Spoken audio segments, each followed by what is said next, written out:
ஆண்டவராகிய இயேசு கிறிஸ்துவின் விலையேறப்பட்ட பரிசுத்தமுள்ள நாமத்தில் அன்பின் வாழ்த்துக்கள்.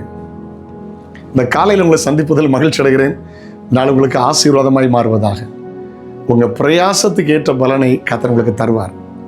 ஏன்னா கர்த்தருடைய வார்த்தை அப்படிதான் சொல்லுகிறது, பிரயாசப்படுகிறவன் முந்தி அதன் பலனை அடைவான் என்று எழுதியிருக்கிறது. ஆண்டவருக்கு ஸ்தோத்திரம். நல்ல போற்றத்தக்க மேன்மையான பழைய காலமானாலும் மறக்க முடியாத ஒரு மாமனிதர் அமெரிக்காவில் வாழ்ந்த ஆபிரகாம் லிங்கன் அவர்.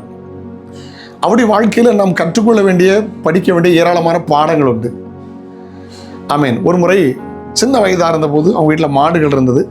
இவருக்கு மாட்டுக்கு புல் வெட்டி போடுறது பயங்கர இன்ட்ரெஸ்ட், அந்த வேலையை செய்வார். ஆமேன். வேகமாக போவார், புல்லை வெட்டுவார், கொண்டு வருவார், வைத்து விட்டு விளையாட போவார். பாட்டி ஒரு நாள் கூப்பிட்டாங்க, லிங்கனுங்க வா, இனி மாடு பால் தராதுன்னார். ஏன்னு கேட்டார். நான் தான் டெய்லி புல்லை வெட்டி போடுறேன்னே. அந்த புல்லை ஊற்று முன்னால் வைக்கிறது யார்? அதுக்கு பிற்பாடு அதுக்கு தண்ணி வைக்கிறது யார்? அதுக்கு தேவையான புண்ணாக்கு வைக்கிறது யார்? அதை குளிப்பாட்டுற யார்? இதெல்லாம் செஞ்சால் மாடு கொழுன்னு வளரும், நல்ல பால் கிடைக்கும், நான் கறப்பேன், பால் கிடைக்கும். அவர் சந்தோஷமாக இதை ஏற்றுக்கொண்டு தன் பாட்டி மனதில் வைத்ததை செய்வாராம். புல் மாத்திரம் வெட்டி போடாமல் மற்ற எல்லா வேலைகளையும் செய்வாராம். இன்னைக்கு நாம் வேலை செய்ய யோசிக்கிறோம். சுறுசுறுப்புள்ள அவன் கைதான் செல்வத்தை வரவழைக்கும். அவனுடைய வார்த்தை 128 அப்படிதான் வாசிக்கிறோம்.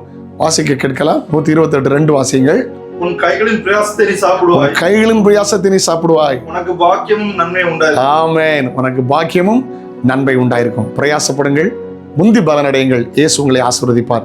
ஜெபிக்கலாமா? தகப்பனே, பிரயாசத்தை, அன்பின் பிரயாசத்தை மறந்து விடுகிறதுக்கு நீர் அநீதி உள்ள தேவன் அல்ல. பிரயாசங்களை ஆசீர்வதியும். நன்மை கிருபை தொடரட்டும். இயேசுவின் நாமத்தில் ஜெபங்களும் பிதாவே. ஆமென், ஆமென். நாளை உங்களை சந்திக்கிறேன். அது ஒரு ஆண்டுடைய கிருபை உங்களை தாங்கட்டும். God bless you. Have a nice day.